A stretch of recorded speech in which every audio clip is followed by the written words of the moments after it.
Assalamualaikum warahmatullahi wabarakatuh. Kembali lagi dengan saya Indah Permatasari dengan NIM 19622011236. Pada video sebelumnya saya sudah membahas tentang metode penelitian, data, dan cara pengumpulan.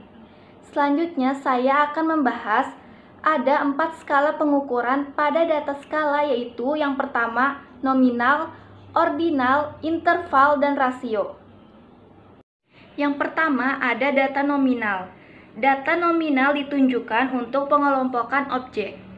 Nominal artinya nama menunjukkan tanda atau label yang hanya membedakan antara satu dengan yang lain. Contohnya seperti jenis kelamin, agama, jenis pekerjaan, dan sebagainya. Bentuk data nominal tidak dapat dilakukan dengan operasi matematika. Yang kedua ada data ordinal, yaitu data yang memiliki urutan tetapi tidak mempunyai jarak perbedaan yang sama di antara rangkaian urutan tersebut. Artinya, data ordinal dapat menyatakan bahwa data tersebut lebih, sama, atau kurang dari data yang lain. Yang ketiga, ada data interval. Data interval data yang mempunyai perbedaan yang sama di antara rangkaian urutan yang tersebut, tapi tidak memiliki titik nol, absolut atau mutlak. Contohnya, data tes hasil belajar diberikan angka 4, 5, 6, 7, 8, 9, dan seterusnya. Jaraknya sama. Dan yang terakhir, data rasio. Merupakan data yang banyak dipakai di ilmu eksakta daripada sosial. Bisa menunjukkan adanya perbedaan tingkat, jarak, dan bisa diperbandingkan dan mempunyai titik nilai absolut atau mutlak. Contohnya suhu 20 derajat Celcius setengah dari suhu 40 derajat Celcius. Data rasio data ini yang paling tinggi. Jadi dia memenuhi nominal, ordinal, dan interval. Bedanya dengan interval ada nilai 0 mutlaknya. Selanjutnya ada sumber data, yaitu pengumpulan data bisa dilakukan sebagai berikut.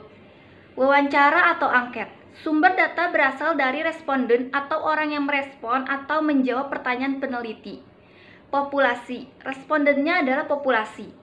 Sampel. Respondennya ditentukan tidak semua. Dan observasi yaitu pengamatan langsung.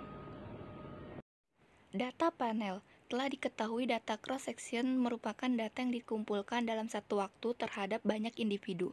Sedang data time series adalah data yang dikumpulkan dari waktu ke waktu terhadap suatu individu. Data panel dikumpulkan dari data gabungan cross-section dan time series. Data outlier. Outlier adalah kasus atau data yang memiliki karakteristik unik yang terlihat sangat berbeda jauh dari observasi-observasi lainnya dan muncul dalam bentuk nilai ekstrim baik untuk sebuah variabel tunggal atau variabel kombinasi. Ada penyebab timbulnya data outlier. Yang pertama, kesalahan dalam mengentry data. Yang kedua, gagal menspesifikasi adanya missing value dalam program komputer. Dan yang ketiga, outlier bukan merupakan anggota populasi yang kita ambil sebagai sampel, tetapi distribusi dari variabel dalam populasi tersebut memiliki nilai ekstrim dan tidak terdistribusi secara normal.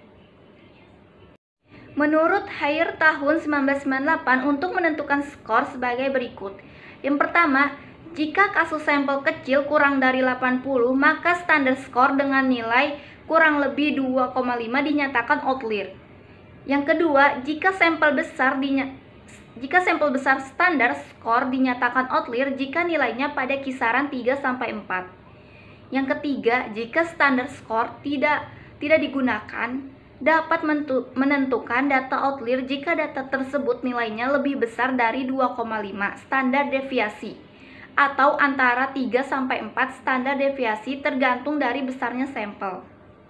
Berikut ini di bawah tabel contoh cara mendeteksi outlier.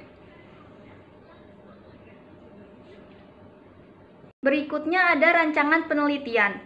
Merupakan blueprint yang menjelaskan secara singkat tapi komprehensif meliputi tujuan penelitian, jenis penelitian, unit analisis atau populasi, teknik pengambilan sampel, rentang waktu, teknik pengumpulan data, dan analisis data. Jenis-jenis variabel. Variabel dependen adalah variabel yang dijelaskan atau dipengaruhi oleh variabel independen. Sedangkan variabel independen adalah variabel yang menjelaskan atau mempengaruhi variabel dependen. Selanjutnya ada variabel moderasi, yaitu variabel independen yang akan memperkuat atau memperlemah hubungan antara variabel independen terhadap variabel dependen. Dan ada variabel intervening, merupakan variabel antara atau mediating. Fungsinya memediasi hubungan antara variabel independen dengan variabel dependen. Dan ada variabel kontrol. Variabel kontrol didefinisikan sebagai variabel yang dikendalikan atau dibuat konstan sehingga mempengaruhi variabel independen terhadap dependen, tidak dipengaruhi faktor lain yang tidak diteliti. Selanjutnya ada variabel dummy. Variabel dummy adalah variabel yang digunakan untuk mengkuantitatifkan variabel yang bersifat kualitatif. Misalnya jenis kelamin, agama, dan periode. Jika variabel independen berukuran kategori atau dikotomi, maka dalam model regresi variabel tersebut harus dinyatakan sebagai variabel dummy dengan memberi kode 0 disebut exclusive group atau 1 included group. Menurut Mirer tahun 1990, variabel dummy dapat diinterpretasikan apabila variabel dummy secara statistik koefisien dummy signifikan. Apabila variabel dummy digunakan pada variabel independen, maka alat statistik regresi panel. Dan yang kedua ada variabel dependen, maka alat statistik regresi logistik. Jadi mungkin itu saja yang dapat saya sampaikan. Kurang lebihnya saya mohon maaf. Wassalamualaikum warahmatullahi wabarakatuh.